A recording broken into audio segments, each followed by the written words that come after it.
I'm just gonna pull up people's comments here that I can see them.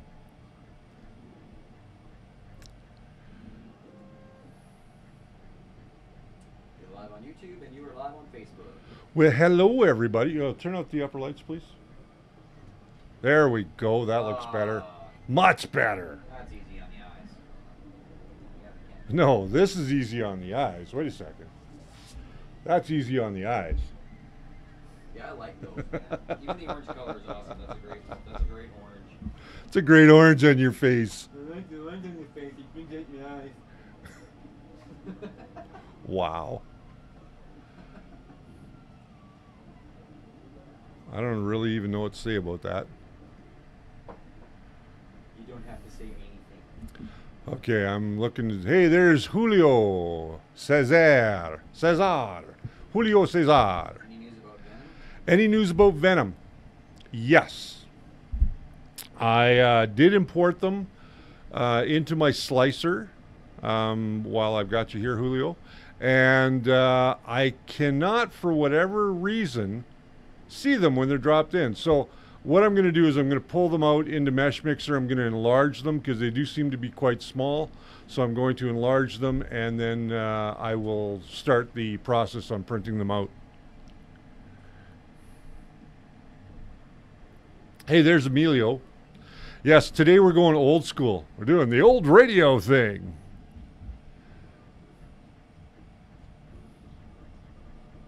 All right, there we go. I can see comments. I gotta take this one, go to YouTube, so I can see comments over there.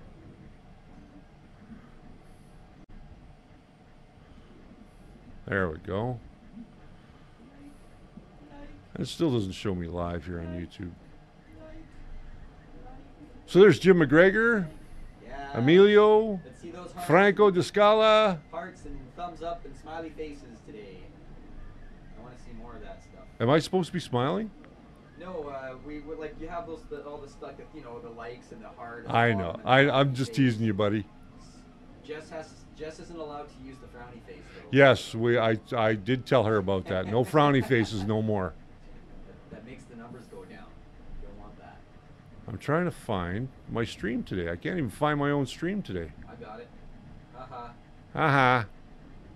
I have your stream and you don't. But you're kind of driving, so we have 2 minutes. 2 minutes. Well, let me just give me a second. You got 2 minutes. So that's a whole 120 seconds. I'm trying to find my show. There we go. There we go, live right now. So now I can see. Hey, there's Cheryl. Hi, Cheryl. Brian Baker, David Sell, Mike Whaley, Sean Wandler, Morgan Pierce, Jerry Knapp, Edisher, Jerry's in the house. Brad Greer. Wow, we got lots of people today. Great. Today we are talking about. Yes, my CR10 vanished. But that's not what we're talking about. We are talking about different bases to get your prints to stick. So I don't know, we got maybe a minute or two. So I am going to whoop, hi everyone. Oh, yeah. Brad Grieger, like Grieger. Oh, Geiger. It's Geiger counter. I'm sorry. Brad Geiger. I suck at names. I really, really do. I don't know if you guys can hear me okay. Give me a thumbs up because we had to kind of put this mic in at the last minute. Somehow, brand new battery is dead, and we only used it yesterday. So, Geiger, I'll get that right. Brian says I sound golden, so I must have a nice, rich, deep voice today. You have that nice, deep radio voice. Hello, listeners. Welcome to TFL Radio. On today's radio program. I'm really starting to lose my stage fright doing this. Are you? Good. All right, let's run that intro. Let's run that intro.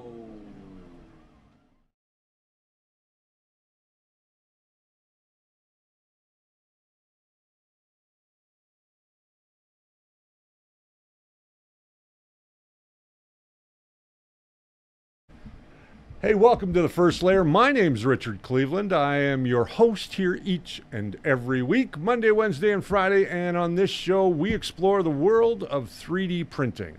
And today is no different. You see I have a pile of goodies on my desk today. Today is all about bed surfaces. And we haven't really touched on this much, and I get a lot of questions about it when people come into Spool 3D. And everything that you're going to see here today was provided by Spool 3D. So all the links, if you're interested in getting any of this stuff, is in the description today. Daniel says I have a nice, rich voice. Some interesting news came down the pipe this week. Just really quickly, while I've got my radio voice on. Creality is now releasing the CR2020. I'm not really sure what that's all about, but the CR2020 is a brand new printer that they're going to be releasing, and you will be seeing it soon. I believe it's going to come out soon. Now, some people have been asking me about the differences in the firmware from the CR10 300, 400, and 500. Now, what I've been able to ascertain from talking to different people at Creality is that the firmware is exactly the same. The only things that have changed are the positioning for the bed and the actual size of the bed and build volume. Apparently that's all that's changed. Everything else is exactly the same. So do with it what you will. Let's see what some of the comments are here. Microfiber for my bed surface, so soft. CR20, as far as I know, is dual extruder. That makes sense. That makes a lot of sense. That's Franco DeScala telling us that. Hey, there's Rudy Yetten. Hey, Rudy. I'm going old school today, using a real mic.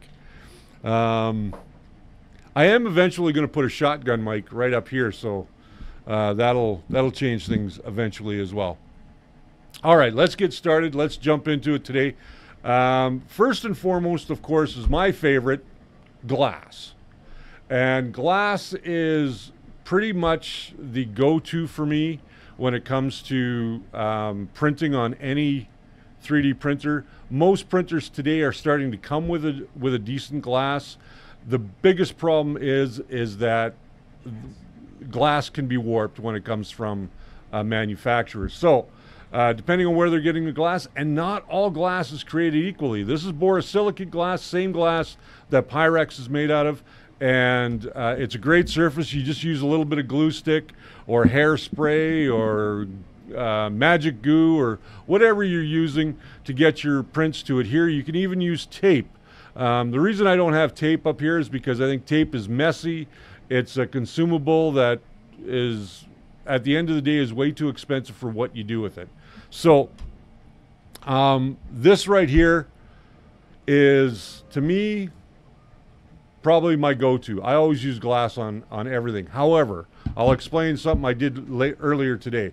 Now, secondly, this is PEI sheet. And this PEI sheet, as I'm mucking up the surface already, this PEI sheet is good to put on your printer. You can put it on your glass as well. You can put it right directly onto your build plate as is. So this one has a 3M sticky back on it, as you guys can see there. And PEI will last a long time, a fairly long time as far as I know. And you can, if it starts to lose adhesion, all you got to do is just rough it up with a little bit of fine grit sandpaper, wipe it off with alcohol, and your prints should start sticking fine. PEI is the go-to for Prusa machines. They have it on their build plates. They've had it on their build plates for years. Brian Baker, is there any better build surface clamp than binder clips? Clips work well, but they do eat up a bit of the build area, and that is absolutely correct. There should be some dots right over there on my desk. Little round dots, maybe. No, yes, maybe. No, well, 15 minutes to look for them, I guess. Oh, there we go. Yeah. So if you want to put your glass down on the bed without doing any binder clips, look at getting some of these little guys. These are 3M heat resistant tabs that you put underneath the glass, basically stick it to the glass and then peel off the opposite side and stick it right down to your aluminum bed. This can be used on PEI as well. Actually, PEI, this PEI sheet, has it in a full-blown look or a full-blown coverage on this PEI sheet to give it the best adhesion. But usually when I'm putting glass down, this is what I use instead of binder clips. Now, if you don't want to use glass and you just want to put a surface over top of your 3D printer bed, there's a couple that you can go with. There's LokBuild. This seems to be quite popular, as well as BuildTak. Both of these are about the same. I would say that the LokBuild's a little thicker. Again, with both of these, if you should not get good adhesion with them, all you got to simply do is just rough them up with some sandpaper, clean them with some alcohol, and away you go. What else do we got there? Jerry Knapp prints plastic corners off Thingiverse. Yeah, you can print plastic corners off Thingiverse. I've done that. I'm not a huge fan of it. I really like these guys for adhering my glass down to the bed. When you want to take that glass off or the glass has gotten too full of glue stick or whatever, all you simply have to do is warm up the bed, get your putty knife and just slide it between the glass and the bed, and these will come right up. Now, LokBuild, a lot of people like this stuff. It has an adhesive back on it as well. I've never used the LokBuild brand. I have used the BuildTak brand, and we're going to talk more about BuildTak in just a second. But the LokBuild, apparently a lot of people like it. It works well. Mike Whaley says, what I like to use for glass is I use that double-sided tape for window kits and during the winter that you use to put up the plastic around your windows.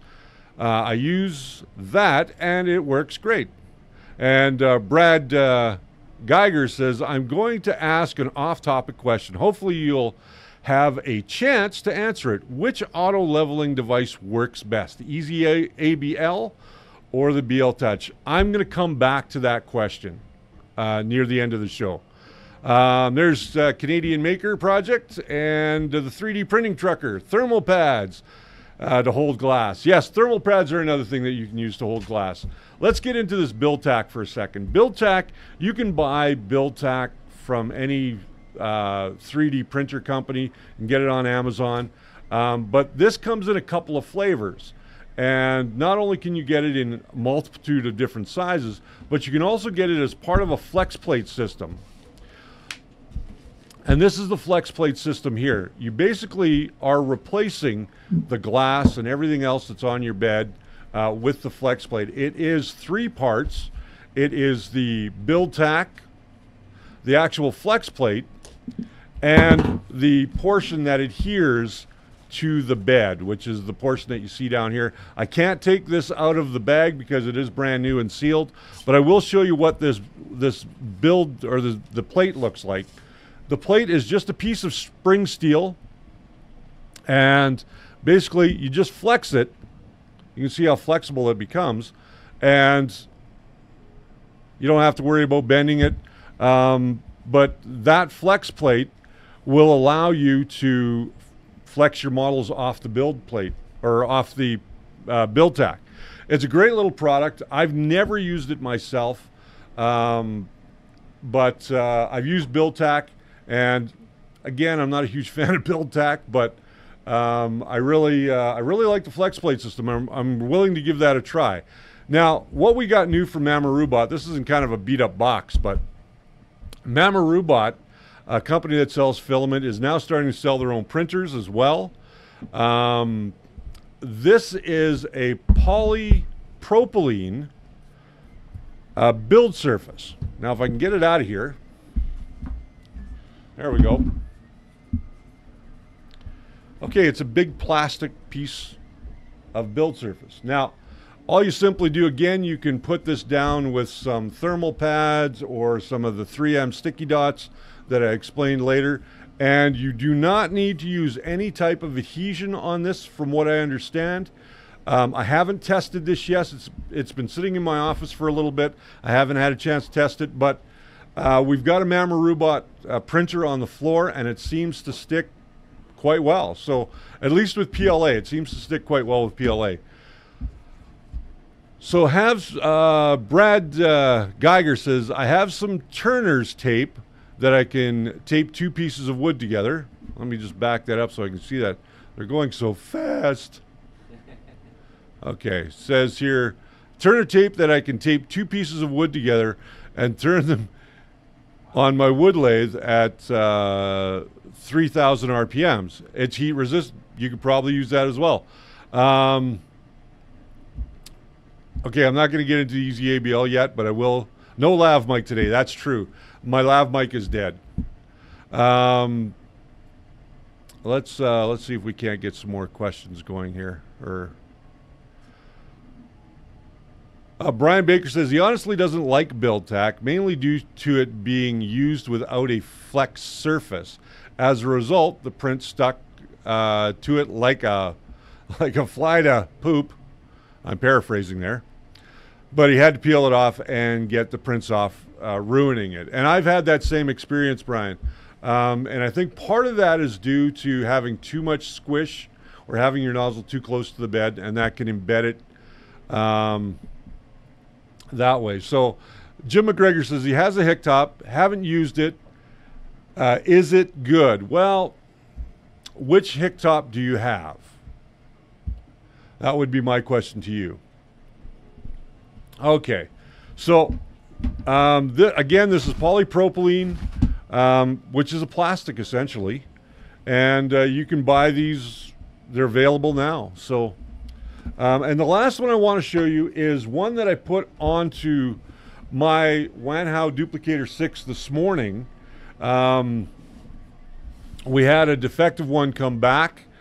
It was an Ultrabase from Anycubic, so it had the sticky stuff on the bottom. I'm just going to pull this out and show you guys exactly what this looks like. This is the larger size. They do come in smaller sizes as well. This looks like that same type of material that you find on window decals, so that you can see out of them but nobody can see in. The surface that is on this is a textured surface. Let me see if I can go to the overhead. Hopefully my mic doesn't interfere too much. So this is a textured surface, allowing the prints to stick to the surface, and you don't need any sort of adhesion method for this. You only need to make sure that your bed is level and that your nozzle is close enough for the squish. 3D Printing Trucker says Ultrabase is best. I've actually done a couple of prints with it already today on the 6, and it seems to be working really, really well. I like it. I might upgrade a couple of my other printers to the Ultrabase as well. Now, the one thing I didn't talk about was a mirror. Mirrors are inexpensive. You can buy a 6-pack of mirrors from your local home center, Lowe's, Home Depot, wherever you may have a home center. I know here in Canada they're only about 16, 17 bucks for a pack of 6. So they're not that bad. Jerry Knapp is saying a BuildTak spatula will get under anything. And I have seen those. It's not carried by Spool 3D. We just carry the plain old spatulas like this guy. Like a baking spatula. Yeah, they're like a baking spatula, like a cake knife. Yeah. Actually, yeah. They're very much like a cake knife. And Cake knife. they're not bad. But this Ultrabase, I got to tell you, so far I'm enjoying it. I've printed on a couple other machines that have the Ultrabase, like the Anycubic i3 Mega. And as long as you have your bed set up properly, no problem. You're going to be golden and good to go. Yeah, and I think that if you're going to look at any of these, my suggestions to you would be glass or the Ultrabase or a mirror. Those are my 3 biggest suggestions. And get yourself some Elmer's glue. the reason I don't want people using hairspray, because a lot of times people will do what I do and they will adhere the bed right down to the build plate using some sort of adhesive, whether it be the sticky dots or a full pane of double-sided tape. So where was I going with that? Oh, the reason I don't want to use hairspray, because hairspray gets all over everything. Oh, God, It's and the motors and, it's really hard for hairspray to stay contained when you're putting it on the bed. If you can take your bed off and take it outside and spray it, great. All the power to you. But I think glue stick is economical. It's cheap. It's easy to clean up. If you don't want to, you know, spend the money on more expensive solutions for your adhesion on your bed, a piece of glass, a piece of mirror, and some good old-fashioned Elmer's glue stick works the best for me. So now I'm going to answer the question about Easy ABL or BL Touch. Here you go, buddy. All right. So Easy ABL, which I have used, I have installed. I've actually installed them twice. I'm going to install a third one today on somebody's printer. And I think they're a good product. Somebody on our YouTube channel complained that you complained about having to have the Easy ABL firmware to be able to use it properly. And to me, I don't see that as a deterrent. I see that as a plus, because if you're using the Easy ABL software, you're guaranteed that Easy ABL probe is going to work for you, because the software has been specifically written to work with the probe. So as long as you've set it up properly and you've followed the directions, and if you haven't seen my Easy ABL installation video, go ahead and watch that. It is a great little piece. Now, on the other side of that coin is the BL Touch. I love the BL Touch. I've had it on 2 of my printers. I've installed it on 2 different printers already. I love that little machine. It is a great little bed leveling system. You can use it with most of the bed leveling profiles within the firmware. So, which is better? That's like comparing apples to oranges. Neither one of them is better, neither one of them is worse, and they're hard to compare to one another. They both do essentially the same thing. The Easy ABL allows you to have a glass surface, an Ultrabase surface, any surface that you want. The BL Touch allows you to have any surface you want, but you really have to calibrate the Easy ABL more so than you do with the BL Touch. So I hope that answered your question. Big comment by Brian Baker on YouTube. Yes, I'm seeing that. Brian Baker saying it only gets weird if Easy ABL stops updating the firmware, but Creality keeps updating it. In reality, never happen, or in reality, that'll never happen. I can't read today. I can't. There's a good chance Creality will stop updating first. Funny thing that you should say that, because Creality has not released any updates to their firmware. And I know a lot of people watched the firmware installation that I did the other day. So, how do I go ahead and say this? They're not developing their firmware any further than it is right now, as far as I know. I haven't heard anything from Creality on that note yet, and I'm still waiting to see a couple of other questions that I have be answered. Now, what am I doing on my end for you guys out there is I am taking a look at that firmware that they have put together, line by line, tab by tab, to make sure that everything that's in there can be incorporated into the latest version of Marlin firmware. Now, will that change something for you? Yes, it will. It's going to give you more options in the long run. However, it is going to take up less memory. The problem right now with updating your firmware with the stock firmware that comes from Creality is that it uses up a fair amount of memory. So the buffer inside that's on the board for the Creality CR10 and all the Crealities, to be honest with you, because they all now work on the same premise of a ramps board or Arduino board.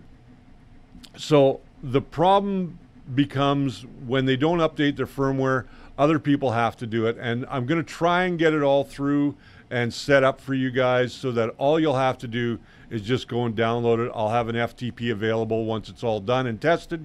I'll have a few people testing it for me as well when I finally get it all put over, and we'll go from there. All right, so Canadian Maker Project, I use the TH3D firmware. With the Easy ABL, I use the TH3D firmware as well. They don't even have firmware for their new ABL. No, 3D Printing Trucker, they do not have that firmware released, and their North American website is still under construction.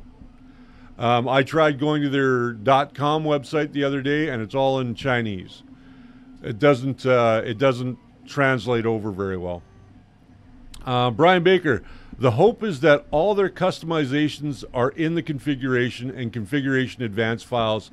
That's the Marlin dream, and that's very true. Victor, can you update the firmware on the CR10 the same way like in the CR10S? No, you cannot. It is a completely different board.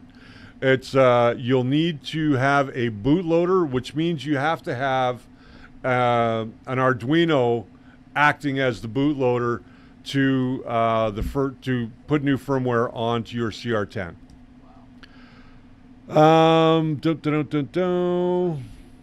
Yeah, that's on YouTube. Jerry says he uses Marlin from TH3D. The Unified ran 1.5 forever with Easy ABL. And I've run it too. I think the Easy ABL software is slick. It's done very well. It only has what it needs to have in it. It doesn't have any of the extra fluff that comes with Marlin firmware a lot of times. So any idea where I can purchase a spare AC heated bed to replace the one on my TiVo, just in case I need one? Brad, what TiVo do you have? What size bed is it? Because I know Spool 3D has replacement beds, both in the standard size and in the 12 by 12 size, and in 12 by 8 as well. So you can get heated beds that way. Ben Brady, I'm using the Easy ABL on 3 printers with TH3D Unified firmware. It works great. I'm not sure. I haven't talked to Timothy in a bit, so or in a little while. But I am going to talk with Tim just to see if the update has been done to include the power outage feature in his Easy ABL. I don't know if it's been done yet. So that pretty much covers all the questions today. You know, it's Friday. I love Fridays, man. I really do. I love Fridays. Happy Friday, everybody. Thank God it's Friday, TGIF. So we've covered the beds. We've covered some of the questions. 3D.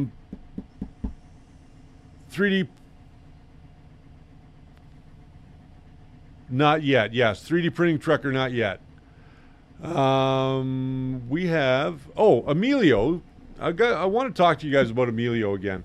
Emilio Vitt is a phenomenal artist. And if you haven't seen any of his stuff, I'm really going to encourage you guys to go ahead and check out EV Props here on Facebook and PM Emilio if you're interested in any of his models that he's got up there. They're very reasonably priced, and I can't tell you, the quality is amazing.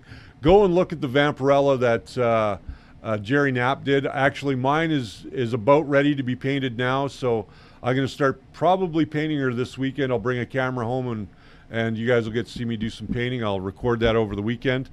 Brad says he has the Tornado. I believe the TiVo Tornado is a 8x8 bed, if I'm not mistaken. I think it is an 8x8 bed.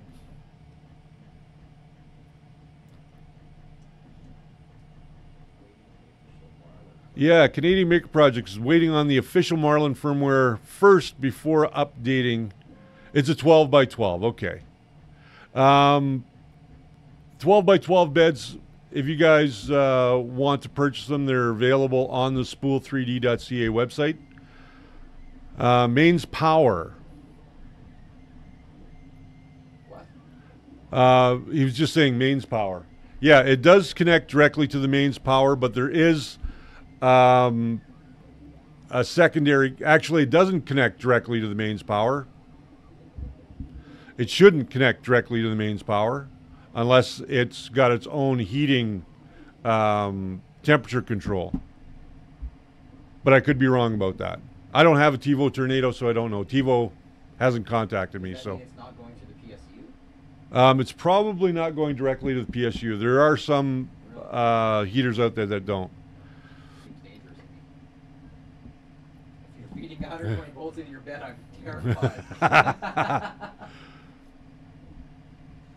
He's only had it for 2 weeks. Okay.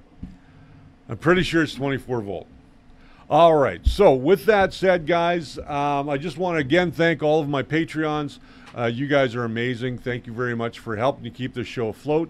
If you guys are interested in helping out the show and becoming a Patreon, go to patreon.com/thefirstlayer and pick a category, whatever you like. Help us out each month. I want to thank all of those who have joined the Buy Me a Coffee campaign. Every coffee helps. As you know, I love coffee. And if somebody wants to send me some real coffee beans, I'm not opposed to that either. One of these fine days, I'm actually going to make coffee on the show, just for you guys. I have everything right here. I have the beans. I have a grinder. I have everything right here. So one day we're just going to make coffee. I'll show you how I like to make my coffee. And don't forget, if you like today's video and you like the content that we produce each week, please go ahead and subscribe if you haven't already. Hit that little notification button, get notified every time we're live and online and when we upload a brand new episode. And like, comment, share, all that other nice stuff. And until next week on Monday, coffee yuck. Till next week on Monday, remember guys, the first layer is your foundation to a great print. Till Monday, we'll see you then. Have a great weekend.